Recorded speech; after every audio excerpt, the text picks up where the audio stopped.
Hello friends, welcome to Dr. Rajkumar's Learning app. Today's topic is India Central Asia Summit. So recently, the first virtual summit between India and Central Asia was inaugurated by our Prime Minister of India. So what is the context of the issue? So Delhi Declaration was adopted at the India Central Asia Summit. Now, according to this declaration, India has formally launched the Act Central Asia Policy. So, after Act East Asia Policy, we have turned towards Look West Policy, and now we are implementing Act Central Asia Policy. So, before we discussing the issue, we will see which are the countries which comes under the Central Asian region. The first is Kazakhstan, second is Kyrgyzstan, third is Tajikistan, fourth Uzbekistan, and fifth is Turkmenistan. So these countries were established after the disintegration of USSR in 1991. Now from exam point of view, we have to see the locations of these countries, the water bodies, the Caspian Sea, Aral Sea, or the capital cities of these countries, as well as to which countries they have the bordering area. So from the exam point of view, from the geographical perspective, we need to see the locations of these countries as well. So what is the summit all about? So this summit, it marked the 30 years of diplomatic relations. So after 1991, that is after the disintegration of USSR, India started diplomatic relations with the Central Asian countries. Now in 2021, it has completed 30 years of diplomatic relations between Central Asia and India, and this was the first India Central Asia Summit to be held. Now this summit was held on 27th of January 2022, and it took place virtually, and in this virtual summit the Prime Minister of India and the other presidents of Central Asia, they took part. So recently there are many developments going on in Afghanistan, like Taliban has taken over the Afghanistan. So in this context, India and Central Asian countries have to come together to tackle the issues which are going on in Afghanistan. Now a comprehensive joint declaration, which is also called as Delhi Declaration of the summit, was adopted by leaders that enumerate their common vision for an enduring and comprehensive India Central Asia partnership. So the Delhi Declaration was adopted by these countries, and in this declaration the policies for the future, the policies for the relationship between India and Central Asia has been included. Now the joint statement contains 12 points, but there are three most important points which are very much important for these countries or for this relationship between India and Central Asia. So the first statement or the first joint statement is about Afghanistan. So the leaders reiterated their strong support for peaceful, secure and stable Afghanistan with truly representative and inclusive government. So these countries wanted a stable and peaceful Afghanistan, and whatever the regime which is ruling the Afghanistan, it should have representation from all the sections of the society, and it should include all the representatives of the people. Now the stability of Afghanistan is important from the security point of view of India as well as Central Asia, because Afghanistan can be used as a land, as the soil by many terrorist organizations to work against India as well as Central Asian countries. So the stable and as well as peaceful Afghanistan is important from Indian point of view as well as Central Asian point of view. The second most important point of Delhi Declaration was on connectivity. So the leaders have agreed to utilize the services of Shahid Beheshti terminal at Chabahar port for facilitating trade between landlocked Central Asian countries and India or the other external markets. So this Chabahar port will be very much important for India as well as Central Asia. So through Chabahar port, India can get easy access not only to Afghanistan but also to the Central Asian countries, and through Central Asian countries it will get access to the Russian market.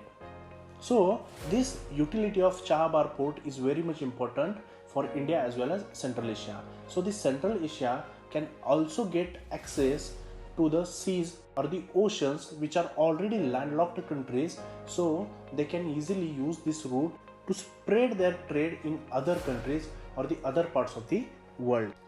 Also, Turkmenistan has proposed to resume the talks on the Tapi pipeline. So this Tapi pipeline is nothing but the gas pipeline or the natural gas pipeline which will run through Turkmenistan, Afghanistan, Pakistan and India. This Tapi pipeline is very much important for India as it will get access to the natural gas from the Central Asian countries at a low cost. And through it, it is projected that India will be able to receive 33 billion cubic meters of gas from Turkmenistan. So this Tapi pipeline is very much important for India to fulfill its energy security or the energy related requirements. Now you can see here that from India to Russia we need to follow a standard route which travels from Arabian Sea, Red Sea, through Suez Canal, Mediterranean Sea and other northern or European water bodies to reach the Russia. So it's a longer route which India needs to take. But after the opening of the Chabahar port, which is also the part of north-south transport corridor, India will shorten its distance to reach the Central Asian market as well as the Russia. So India can use this route to get easy access to Central Asian countries as well as Russia. So this is very much important for Russia, India as well as Central Asian countries to expand their trade. Now the third important point of the declaration of the summit is the structure were established for coordination. So different provisions are to be implemented with respect to the relationship between India and Central Asia. So the first is, in a historic decision, the leaders agreed to institutionalize the summit mechanism by deciding to hold it every 2 years. So the summit between India and Central Asia will be held after every 2 years. Secondly, they agreed on regular meetings of foreign ministers, trade ministers, cultural ministers, secretaries of Security Council to prepare the groundwork for the summit meetings.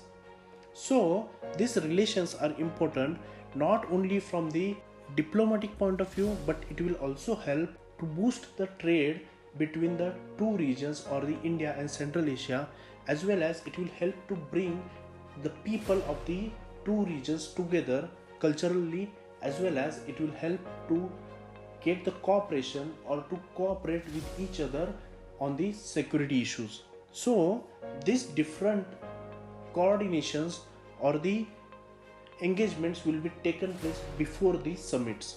Now thirdly, they have decided to establish an India Central Asia Secretariat in New Delhi to support the new mechanism. So to support this relations or the engagement between India and Central Asia, a secretariat has to be established in New Delhi. So this secretariat will help to increase the cooperation between India and Central Asia.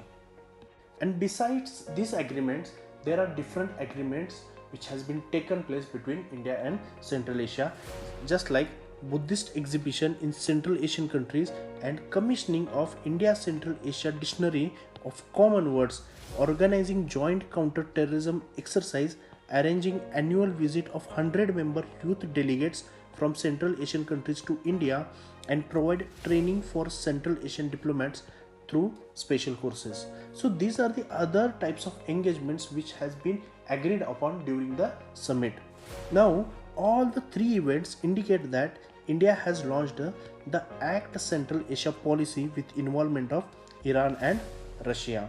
So from this we can understand that India wants to engage more of its relations with the Central Asian countries. So India wants to engage in Central Asian countries. So we can say that India has launched the Act Central Asia policy. So India wants to play more role in Central Asian countries, and for this there will be involvement of Iran as well as Russia. So the Chabahar port, which is present in Iran, will be helpful to connect India with Central Asian countries. Also, Russia is a natural ally or a very good friend of India, and Russia can be also very much helpful to implement this Act Central Asia policy in Central Asian countries. So why this summit was so important? So by taking the summit, through this summit, India wants to play a major role in Central Asian region. So India wants to increase its engagement with Central Asian countries, not only with respect to trade but other aspects also, like cultural or security issues or the issues which are related to the stability of Afghanistan. So India has one of the stakeholders in Afghanistan wants engagement with Central Asian countries. So for stability as well as peaceful coexistence of Afghanistan, India and Central Asian countries wants to come together. Also, we can see that the connectivity with Central Asian countries are strategically very much important. As we know that Pakistan doesn't provide us access through its territory to the Afghanistan. So we need to take a long route from the Chahabar port to get the access to Afghanistan. So strategically, the location or the connectivity with the Central Asian country is very much important for India. And if India gets access to the Central Asian countries, it will be very much helpful for India to get the resource, to get the access to the resource of the Central Asian countries like natural gas or the uranium or the nuclear resources, etc. So this is all about the India Central Asia Summit. What was Delhi Declaration, as well as what is the India's policy of Act Central Asia policy, and why this summit was important for India. So thanks for joining us. Thank you.